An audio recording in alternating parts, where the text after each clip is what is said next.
Olá, meus queridos irmãos, a paz do Senhor, sejam muito bem-vindos a este canal. Me chamo Rosângela Araújo, você está no canal Unidas no Amor de Deus. Hoje é quarta-feira, nós temos mais uma convidada que vai estar ministrando aos nossos corações, né? Para vocês que já estão aqui no canal e nos acompanham, hoje é a nossa quarta-feira, mas para aqueles que são novos no canal, nós estamos fazendo a segunda campanha do canal e nós depois, você chega lá no playlist, você vai ver que tem uma primeira campanha, a qual foram 7 irmãs que estiveram ministrando aos nossos corações, e dessa vez, nessa campanha, nós colocamos um título como Mulheres da Bíblia, o que podemos aprender com elas, né? E eu tenho certeza que essas ministrações, elas estão falando de forma tremenda aos nossos corações, porque quando nós falamos das Escrituras, para você, irmão que está nos ouvindo aí, talvez você está falando, vai falar de mulheres da Bíblia, nem vou ver o vídeo, não se sinta constrangido, porque quando nós falamos das Escrituras, nós falamos sobre o caráter humano, sobre o caráter humano e o caráter de Cristo, o caráter de Deus e o caráter do Espírito Santo. Então, que você possa ser edificado através dessa ministração e fique atento à voz de Deus. A nossa ministrante de hoje é uma querida amiga, irmã em Cristo, a missionária Vanessa Oliveira, da região da Flórida, que se dispôs a falar aquilo que Deus colocou em seu coração e o que ela aprendeu com essa mulher da Bíblia, a qual ela vai falar. Então fique atento, e se você é novo aqui, se inscreve no canal, ativa o sininho, para sempre que nós postarmos um vídeo novo, você ser edificado através da palavra do Senhor, e também compartilhe essas mensagens, para que juntos nós possamos alcançar muitas vidas para o Senhor. Amém? E não se esqueça de deixar também o seu like, tá bom? Vamos para o vídeo? Fique atento àquilo que Deus quer falar ao seu coração.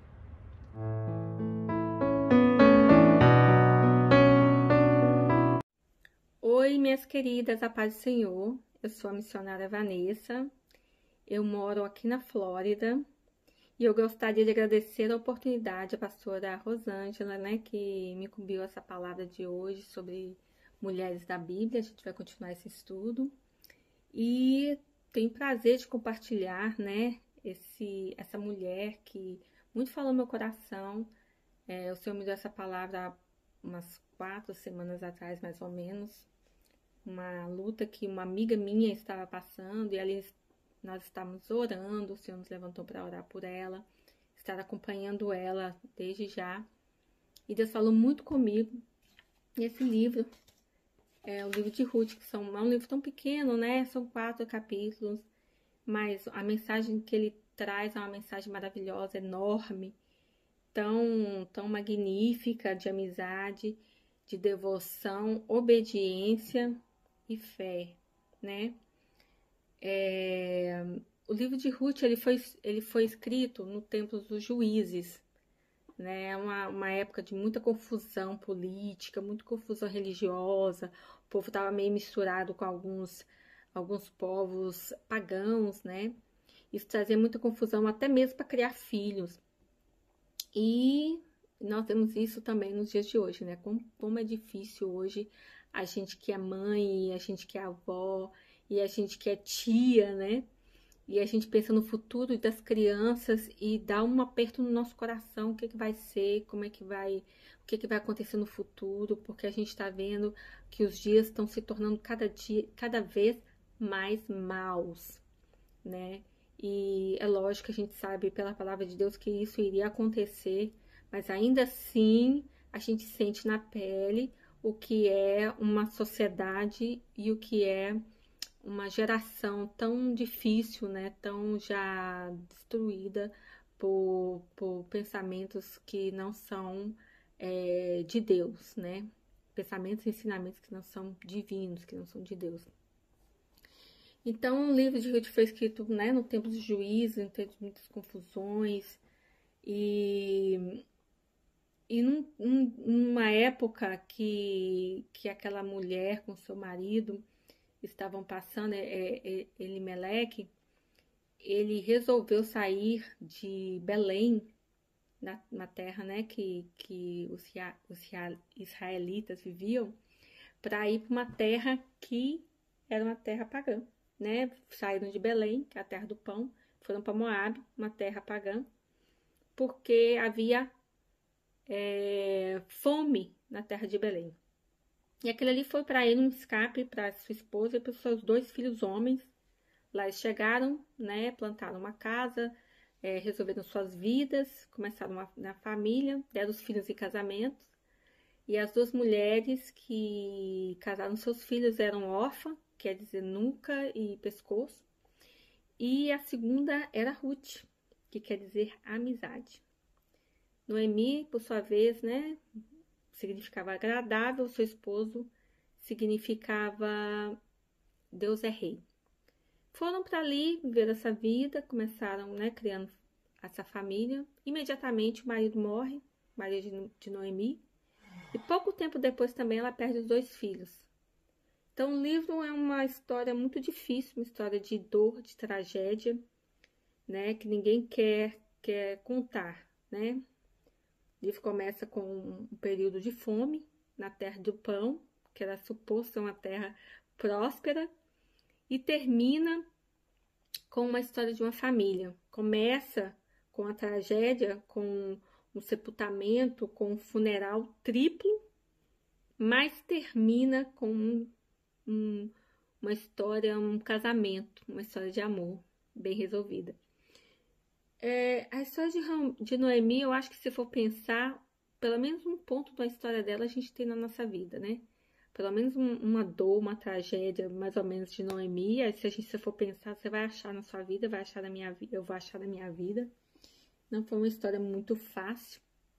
Mas se a gente for pegar a palavra de Deus e realmente atentar para o que está escrito, a gente vai ver e a gente vai assistir, vai ler centenas de histórias muito difíceis, muito sofridas, de dor e amargas. E essa foi a história de Noemi, né? E essa foi uma razão pelo qual ela vira e fala: olha, agora eu não sou mais aquela mulher leve, aquela mulher agradável que você me conheceu. Meu nome agora é Mara. Pelo amor de Deus, me chama de Mara, porque Deus tem lidado muito dificilmente comigo. Ele tem trazido muitas amarguras, me chama de Amarga. Meu nome agora é Amarga. Pôs um título nela e eu também me vejo isso nela e também posso lembrar de momentos na minha própria vida que eu pensei, eu tô vivendo só amargura, eu tô vivendo sofrimento. Eu creio em Deus, mas hoje eu tô triste. E quantos de nós não vivemos momentos difíceis assim, não é verdade? Aqui começa na vida de Noemi uma lição super importante, né? Que é uma história de uma mulher moabita que não conhecia Deus, que não sabia das tradições, né, dos judeus, não sabia o que era servir esse Deus. Uma mulher chamada Ruth, que por causa de um exemplo, eu acredito, da sua sogra, decide abdicar, decide se entregar totalmente à cultura, ao Deus de Noemi, à fé de Noemi e realmente renunciar a tudo o que ela representava, o que ela tinha, até o seu próprio pai, sua própria mãe, sua própria família, que era uma família moabita. Então, o desfecho dessa história é baseada numa escolha. E nas várias escolhas que Ruth tem ao longo do desfecho, do desenrolamento, né, essa história com Noemi. No final, é lógico, a gente sabe, para quem conhece a palavra, conhece o livro, elas voltam para Belém e lá ela se casa com um parente de Noemi. Mas será que quando ela saiu de Moabe, ela sabia o que ia acontecer? Será que se a gente soubesse que Deus tem para nós, a gente iria obedecer cegamente, se entregar totalmente, de coração, sem saber nem o que vai acontecer ali na frente, como se entregou Ruth? É uma decisão bem difícil, não é verdade? Eu fico pensando, como muitas vezes, por momentos difíceis que eu passei, eu tenho certeza que você pode estar pensando aí na sua mente agora. Onde que é que está o Senhor? Será que o Senhor está aqui? Eu passei momentos difíceis, olha, eu posso trazer pouco tempo. Ano passado eu tive um momento tão difícil que eu pensei, olha, se não fosse Deus eu tinha morrido. Se não fosse Deus eu tinha desistido. só pode que Deus está comigo mesmo, que Deus esteve comigo. Eu tive momentos muito difíceis. E hoje eu olho para trás e vejo, até pouco tempo, né? Porque a palavra diz que o choro pode durar uma noite, mas a alegria, ela vem ao amanhecer. E eu experimentei isso. Foi um dia tão difícil, foi um dia tão mau. Mas no outro dia, Deus me deu uma força, uma alegria e uma vontade de vencer que eu pensei, só pode ser Deus. Independente do que eu passar, eu sei que Ele está comigo. E, né, a gente vê isso nessa história. Onde estava Deus quando o povo começou a passar fome? O povo dele começou a passar fome. Quando eles olhavam para um lado e para o outro e não via solução. Não é verdade? A necessidade de sair de um lugar, às vezes até mesmo sem consultar ao Senhor. Eu ouvi um ditado essa semana, um pastor falando o seguinte, que o pior de Deus ainda é melhor do que o melhor sem Deus. Ou ainda é melhor do que o diabo tem para nos oferecer. Porque tudo Deus tem um propósito. Às vezes no silêncio de Deus, o lugar que Ele está mais trabalhando, é o que Ele está mais fazendo. E a gente, lógico, como crianças, nós somos como os filhos, nós queremos ouvir a voz dele, nós queremos ouvir o direcionamento e às vezes ele fica quieto. Como aquele professor, né, que no momento da prova, ele nem abre a boca. Você fala, professor, e ele nem olha para você, ele deixa você ter aquela experiência, para você mesmo se conhecer. Tudo que nós passamos, nós temos que entender o propósito de Deus, porque o que eu passo, o que você passa, tem vários importantes pontos. Primeiro, é o trabalhar de Deus na minha vida, na sua vida, na nossa vida particular, no nosso coração, no nosso caráter. Ele tá moldando, olha, Vanessinha, eu vou te esmagar aqui. Eu vou te esmagar. Eu vou fazer igual eu faço com o vaso.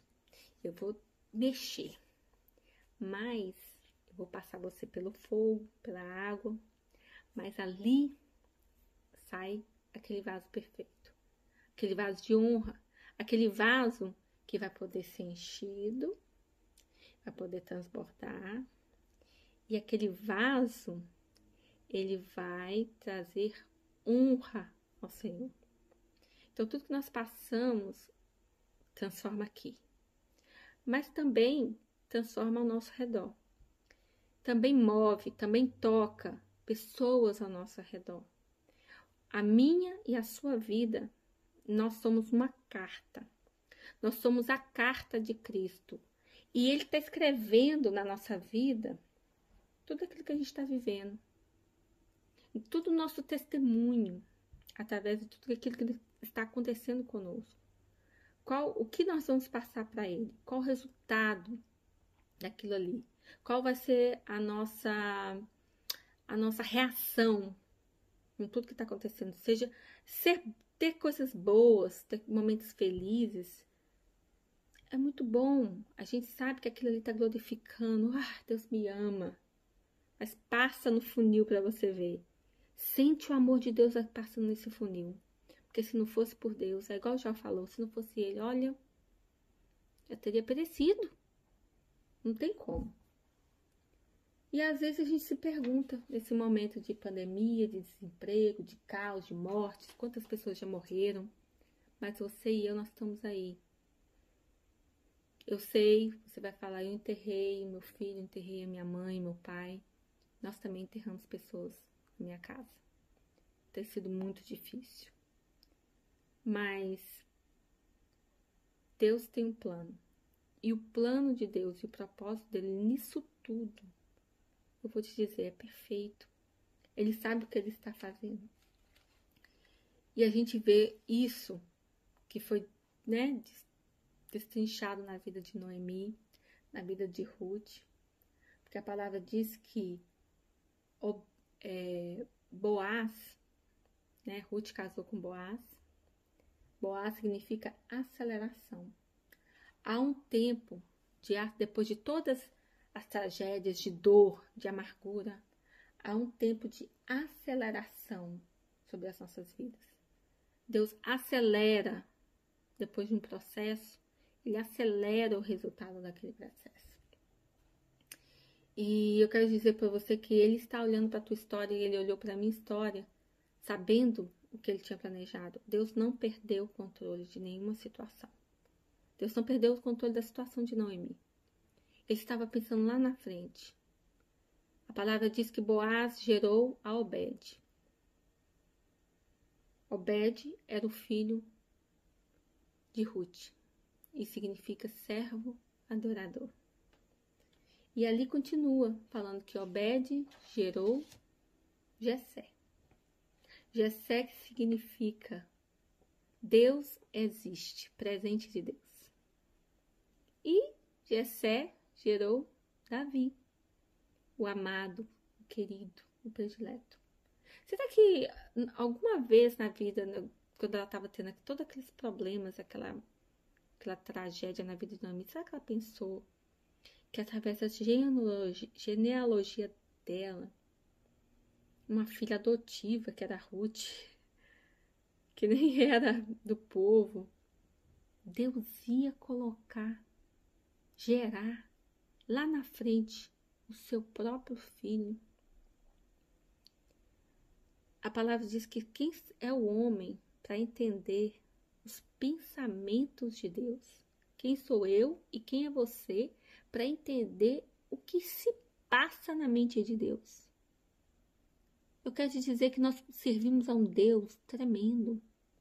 O Deus de ontem, o Deus de hoje, o Deus de amanhã, ele é eternamente. Ele criou a mim, criou você, com um propósito eterno. Noemi, ela enterrou os filhos, se taxou como uma amarga, acabou minha vida, sou sofredora, e ela nem sabia que tudo aquilo ali era um plano, era parte do propósito que Deus tinha para que viesse ao mundo o Salvador, aquele que queria esmagar a cabeça da serpente, queria salvar a mim e a você, para que um dia, depois de tudo isso que nós passarmos, iremos nos encontrar com Ele, iremos reinar com Ele, iremos gozar eternamente, porque isso aqui é só uma passagem, é só um processo, é só um momento, mas o que nós vamos viver será eterno. O propósito de Deus é perfeito. Sim, o que passamos é uma trajetória pessoal. É para mim e para a sua vida que nós passamos. Essa é a nossa história. Mas a nossa história, ela vai gerar outra história. Assim como a história de Noemi gerou centenas de anos depois o Salvador, nós também estamos gerando vida. A quem você está gerando? Não importa o que você está passando, pense na geração. Pense no propósito. Pense no ventre. Foi Ele que te fez. E Ele não te fez por um acaso. Ele te ama, Ele me ama. Ele não me fez por um acaso. O que Deus vê não é o que a gente vê. A gente vê sofrimento, dor, decepção. A gente vê amargura. Mas Deus vê além do que os nossos olhos terrenos podem ver. O que Ele tem em mente é excelso, é supremo, é inaudito. Nada que a gente pensou é aquilo que Deus tem pensado para nós. O segredo é a gente colocar a nossa confiança nele. Independente de você entender, ou de eu mesma entender o que é que está acontecendo, é confiar. Mesmo se a gente não entender, é confiar. O pior com Deus, lembra disso, ainda é melhor do que sem Ele, melhor do que sem Ele, ou do que o diabo tem para oferecer. Eu não preciso entender o que Deus está fazendo para confiar nele. Ele é Deus e Ele sempre será Deus. e Ele tem o controle da minha e da sua vida. Que você tenha uma semana abençoada. Saiba que você vai vencer. Você é vencedora. Em nome de Jesus. Que você possa ter uma semana abençoada, uma semana de vitória. Que você possa agarrar nas promessas do Senhor. Fica firme. Porque Deus tem algo maravilhoso no fim dessa estrada, no fim dessa luta, no fim dessa tribulação.